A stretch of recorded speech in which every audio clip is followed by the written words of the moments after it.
السلام علیکم دوستوں، میرا نام ہے آصف اور آپ دیکھ رہے ہیں سار انفو۔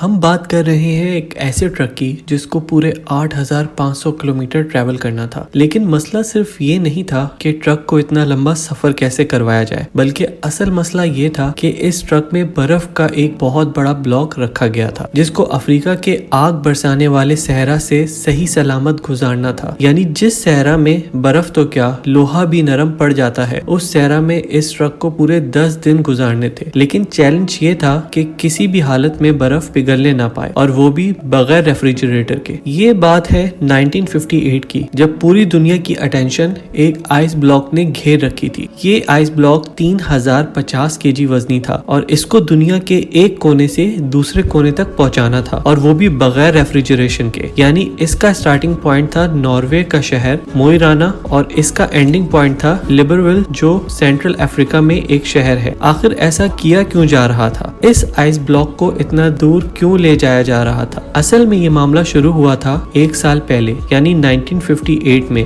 لکسمبرگ یورپ کا ایک ملک ہے جہاں سے ایک بہت فیمس ریڈیو اسٹیشن چلایا جاتا ہے۔ یہ براڈ کاسٹ ریڈیو لکسمبرگ کے نام سے پوری دنیا میں فیمس تھی۔ اس ریڈیو اسٹیشن کی طرف سے سارے سننے والوں کے لیے ایک انوکھا چیلنج رکھا گیا، اور وہ چیلنج یہ تھا کہ اگر کوئی بھی آدمی 3 ٹن وزنی آئس بلاک کو آرکٹک ریجن سے افریقہ تک لے کے جائے گا تو اس کو ایک بہت بھاری انعام دیا جائے گا۔ ریڈیو لکسمبرگ کی طرف سے یہ ڈیسائیڈ کیا گیا تھا کہ ہر کلوگرام آئس کے بدلے میں 1 لاکھ فرانسس دیے جائیں گے، جو آج کے دور میں $16,000 بنتے ہیں۔ ہر 1 کلوگرام کا $16,000 یعنی 3 ٹن وزنی آئس بلاک کے $48 ملین بنتے ہیں، جو واقعی ایک بہت بھاری رقم ہے۔ لیکن اس چیلنج کے کچھ رولز بھی تھے۔ پہلا رول تو یہ تھا کہ یہ آئس بلاک ایک پیس میں لے کے جانا ہے۔ دوسرا رول تھا کہ اس کو صرف بائی روڈ ٹرانسپورٹ کیا جائے گا، اور تیسرا اور سب سے مشکل رول یہ تھا کہ چیلنج کو پورا کرنے کے لیے ریفریجریٹر کا استعمال نہیں کیا جا سکتا۔ ریڈیو لکسمبرگ نے اتنا بھاری انعام اسی وجہ سے رکھا تھا کیونکہ ان کو اچھی طرح معلوم تھا کہ اتنا بڑا آئس بلاک آرکٹک ریجن سے افریقہ تک لانا کسی بھی صورت میں ناممکن ہے، کیونکہ یہ کوئی چھوٹا موٹا سفر نہیں، بلکہ یہ سفر پورے 8,500 کلومیٹر لمبا ہے، جس میں 2,500 کلومیٹر افریقہ کا وہ صحرا ہے جہاں ٹیمپریچر 50 ڈگری سینٹی گریڈ ہوتا ہے۔ یعنی برف جو فریزر سے نکلتے ہی منٹوں میں پگھل جاتی ہے، وہ بھلا اس ہفتوں لمبے سفر میں صحیح سلامت کیسے منزل تک پہنچ پائے گی؟ ریڈیو لکسمبرگ نے یہ چیلنج تو دیا، لیکن یہی چیلنج ان کو کس مشکل میں پھنسا دے گا اس کا ان کو اندازہ بھی نہیں تھا۔ یہ چیلنج ریڈیو پر براڈ کاسٹ ہونے کے کئی مہینوں تک کسی نے بھی آگے بڑھنے کی ہمت نہیں کی، لیکن پھر برگر ناٹوک نامی ایک شخص نے اعلان کیا کہ وہ یہ چیلنج قبول کرنے کو تیار ہے۔ برگر ناٹوک، جو کہ ناروے میں ایک انسولیشن کمپنی میں گلاس واٹ کے مینیجنگ ڈائریکٹر تھا، اس کا ماننا تھا کہ اس کی کمپنی جو انسولیشن مٹیریل بناتی ہے اس کو استعمال کر کے یہ چیلنج آسانی سے پورا کیا جا سکتا ہے۔ اگر برگر ناٹوک یہ چیلنج پورا کرنے میں کامیاب ہو گیا تو وہ اپنی کمپنی گلاس واٹ اور ان کے امپلائیز کے لیے کافی ساری دولت اکٹھی کر سکے گا۔ پوری دنیا میں یہ بات پھیل چکی تھی کہ ایک شخص نے ریڈیو لکسمبرگ کا آئس بلاک چیلنج قبول کر لیا ہے۔ اس کام کو انجام دینے کے لیے ناٹوک نے ایک ٹیم بنائی اور چیلنج کو پورا کرنے کے لیے کام شروع کر دیا، جس کی وجہ سے کئی نیوز پیپر کی ہیڈ لائنز میں ناٹوک کے چرچے ہونے لگے۔ آئس بلاک چیلنج کو پورا کرنے کے لیے ابھی تک جو بھی کوشش کی گئی تھی، وہ جب ریڈیو لکسمبرگ کو معلوم پڑی تو ان کو ایک بہت بڑی رقم کھونے کا ڈر لگنے لگا، اور ڈر کے مارے انہوں نے اپنی یہ آفر واپس لے لی، کیونکہ گلاس واٹ کمپنی اور اس کے ڈائریکٹر کافی زیادہ فیمس ہو چکے تھے۔ اسی وجہ سے ریڈیو لکسمبرگ کی آفر ختم ہونے کے باوجود بھی ناٹوک نے یہ چیلنج پورا کرنے کی ٹھان لی تھی۔ اس کا ماننا تھا کہ اگر ان کو پیسے نہ بھی ملے تب بھی وہ یہ چیلنج پورا کریں گے، کیونکہ اس کی وجہ سے ان کی کمپنی کی پبلسٹی میں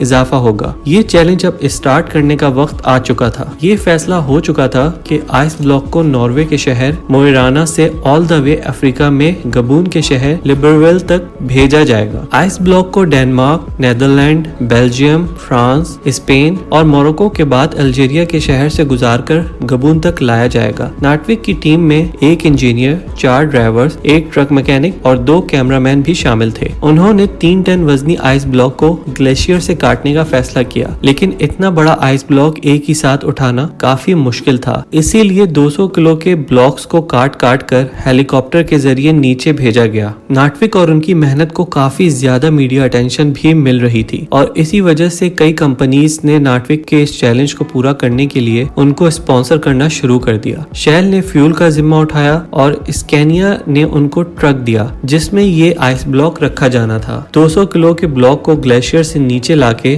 दोबारा से फ्रीज किया गया और 3050 किलो का एक सिंगल ब्लॉक बनाया गया। ये ब्लॉक एक खास कंटेनर में डालकर ट्रक में लोड किया गया जिसकी साइडों पर एक खास ग्लास वूल से इसकी इंसुलेशन की गई। अच्छी तरह इंसुलेशन करने के बाद 27 फरवरी 1959 को आखिरकार ये अनोखा सफर शुरू हो गया। शुरुआत का सफर तो काफी ज्यादा आसान था क्योंकि इन इलाकों में मौसम भी काफी खुशगवार था और रोड्स भी ठीक ठाक थे। क्योंकि ये न्यूज पूरी दुनिया में फैल चुकी थी, इसी वजह से ये ट्रक और उसका क्रू जिस भी बड़े शहर से गुजरते वहाँ के लोग उनका इस्तकबाल करते और नारे लगाकर उनका हौसला बढ़ाते थे। जैसे जैसे उनका सफर बढ़ता जा रहा था उनकी पब्लिसिटी में मजीद इजाफा होता जा रहा था। जब ये ट्रक पेरिस से गुजर रहा था तो उनको वहाँ की पुलिस ने भीड़ भाड़ वाले इलाकों से गुजरने के लिए एक खास प्रोटोकॉल भी दिया। यहाँ तक कि पेरिस के मेयर ने क्रू की दावत भी की। इस सफर को एक वीक गुजर चुका था और वहाँ से आगे पहुँचने पर ट्रक को क्रेन की मदद से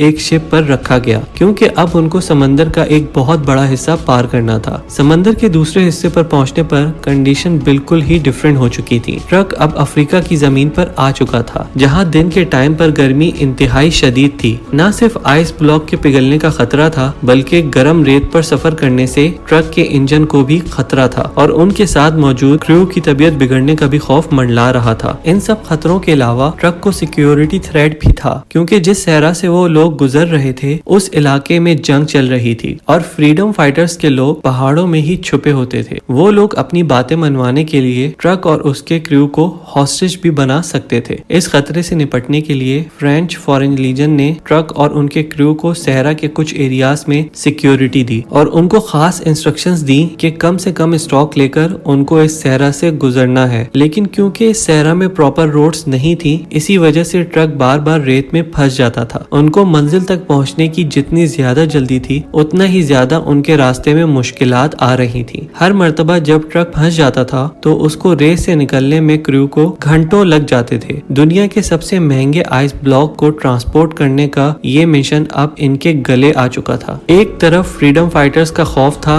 तो दूसरी तरफ गर्मी ने क्रू की हालत बिगाड़ कर रखी थी और सोने पे सुहागा इस गर्मी ने ट्रक के अंदर मौजूद आइस ब्लॉक को मेल्ट करना शुरू कर दिया था। अगर क्रू यहाँ फंस गया तो ना ही उनका मिशन पूरा हो सकेगा और ना ही हजारों मील दूर से निकाली गई बर्फ बच सकेगी। सहरा से गुजरने वाले मुसाफिरों के जानवरों को उन्होंने पिघलने वाली बर्फ का पानी भी पिलाया जो कि असल में दुनिया का सबसे महंगा तरीन पानी था। कई रातें उन्होंने रेत पर ही स्लीपिंग बैग बिछाकर गुजारी और आहिस्ता आहिस्ता मुश्किलात को फेस करते मंजिल की तरफ बढ़ते गए। आखिरकार वो इस सहरा को पीछे छोड़ने में कामयाब हो ही गए और अब उनकी मंजिल काफी ज्यादा करीब थी। पूरे 28 दिनों के सफर के बाद ट्रक क्रू और बचा हुआ आइस ब्लॉक लिबरविल पहुंचने में कामयाब हो गया था। लिबरविल पहुंचने पर उनका भरपूर इस्तकबाल किया गया लेकिन सबको सिर्फ एक बात जाननी थी कि 28 दिन के सफर और मुश्किल तरीन कंडीशन से गुजरने के बाद आखिर कंटेनर में कितनी बर्फ बची है। हैरत अंगेज तौर पर जब ट्रक का कंटेनर खोला गया तो उसके अंदर का मंजर देखकर यकीन करना मुश्किल था। जी हाँ, नॉर्वे से निकलते वक्त आइस ब्लॉक 3050 किलो का था लेकिन पूरे 28 दिनों के मुश्किल तरीन सफर के बाद हैरत अंगेज तौर पर इस आइस ब्लॉक का वजन 2714 किलोग्राम था। सिर्फ 11% बर्फ यानी सिर्फ 336 किलोग्राम आइस रास्ते में पिघल चुकी थी और बाकी सारा आइस ब्लॉक वन पीस में मौजूद था। बेशक रेडियो लक्समबर्ग अपनी ऑफर से पीछे हट चुका था लेकिन फिर भी ये चैलेंज पूरी तरह से कामयाब हुआ और ये बर्फ तोड़कर गिबोन के लोगों में डिस्ट्रीब्यूट की गई जिन्होंने आज से पहले कभी भी बर्फ नहीं देखी थी। नाटविक और उनकी कंपनी को कैश रिवॉर्ड उस वक्त तो नहीं मिला लेकिन इस पब्लिसिटी ने उनकी कंपनी की सेल्स पर 4 चांद लगा दिए। ग्लासवॉट आज भी ग्लावा के नाम से इंसुलेशन मटेरियल बनाती है और 1959 के बाद से इनकी पॉपुलैरिटी में मजीद इजाफा ही होता जा रहा है। अगर आपको हमारी ये वीडियो पसंद आई हो तो लाइक एंड शेयर करें ताकि मैं आपके लिए और भी इंटरेस्टिंग वीडियोस ला सकूं और अगर आपने हमारा चैनल अभी तक सब्सक्राइब नहीं किया तो अभी कर लें और बेल का आइकन भी दबाना ना भूलें ताकि आपको हमारी लेटेस्ट वीडियोस